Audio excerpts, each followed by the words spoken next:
Check. So Rufus, what am I reacting to today? HBO Silicon Valley. Oh, the HBO Silicon Valley. What a series. Love that series. If you haven't seen it, go check it out. I'll link it below. Hilarious rendition. It's so relevant for the industry. Anyway, we've got the Pied Piper, the startup at, it looks like TechCrunch Disrupt. Let's go. Better. He just deleted everything. He moved it to the cloud. Now how all the carvers work is gone. Pied Piper is cloud-based compression down to cloud. Nothing's... Gentlemen, this is likely the last 10 minutes of Pied Piper, so let's enjoy it. He lost his fucking mind. Hello.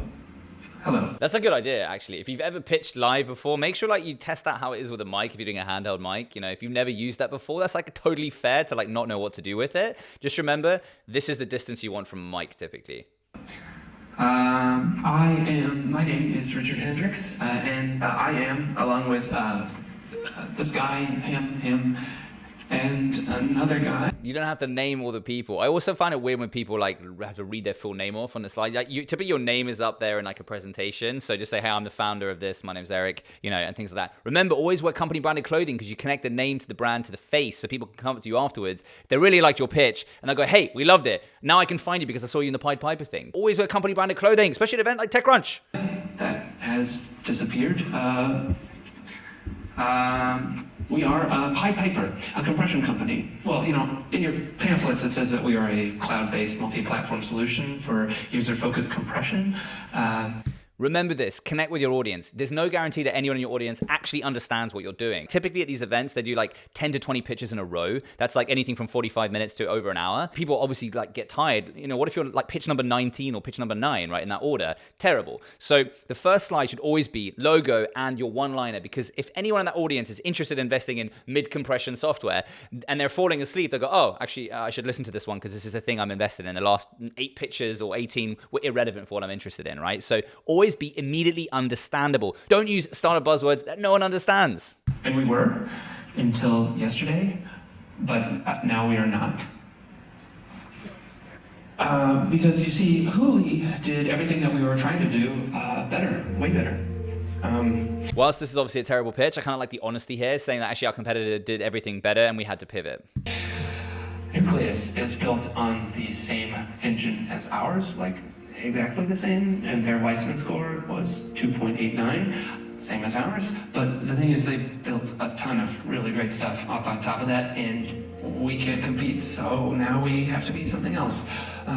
Well played, Hooli. Okay, so anyway, we all know that the most obvious way to compress files is with Shannon coding, right? Top down. Richard, we can't see that. It's too small. I love that. People here. Oh no, but I need. Shit. Okay.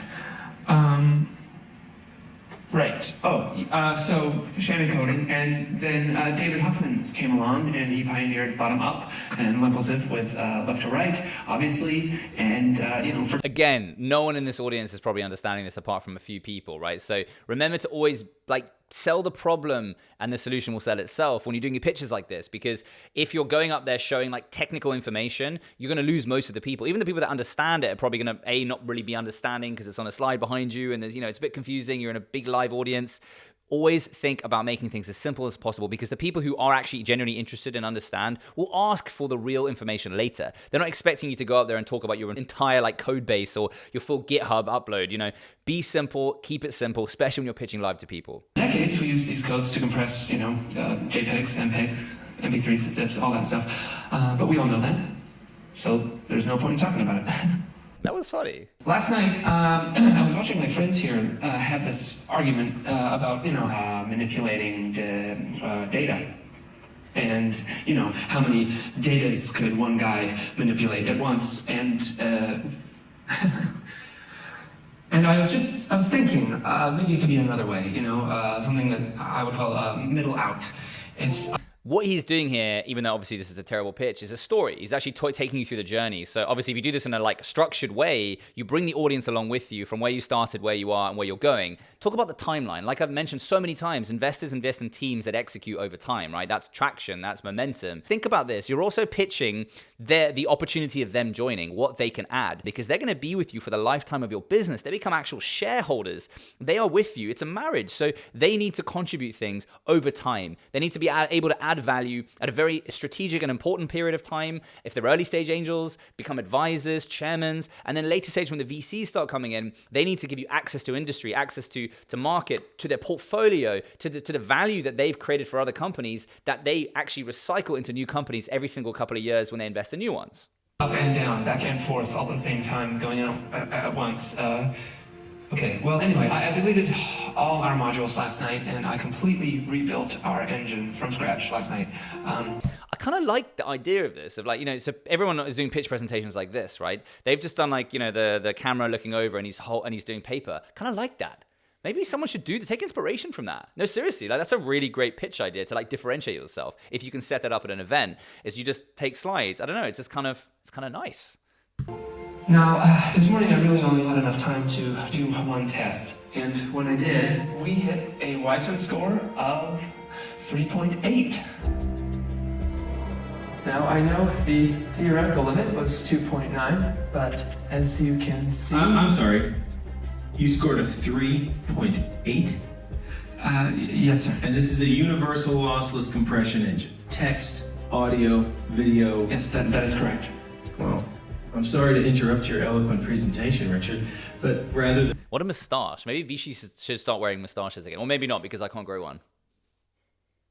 Say anything more, why don't we just give you a file and we'll see whether this thing can do what you say it does? Because if it can't, then we're done here, right?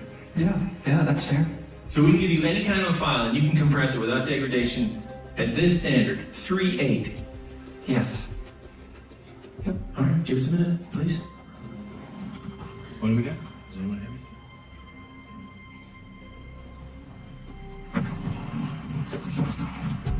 I've got a file for him. Okay, Andy Stafford here has a file for you. All right, live demos, always a risky one. They are always littered with problems. You never know if the venue's got the right Wi-Fi, if you're connected, if you're like off grid. They're all these big conference centers, you have no signal when you go inside. So just be really smart when you do a live demo. Make sure that it's either pre-recorded, pre-set up. It doesn't need Wi-Fi, it's offline, and you've tested it beforehand. Always test these things beforehand, because there's no guarantee that on the day, bring extra cables, your phone runs out of battery, your laptop, make sure you test these things before. It's 132 gigabytes uncompressed, and it's a 3D video file. Okay. All right, that's it from Pied Piper HBO series. I'll link it below. Really good one. Go and watch that. Lots of really good industry narratives and things like that. Did you enjoy it, Rufus? Yeah. Say goodbye to everyone. Ciao, everyone. See you in the next video.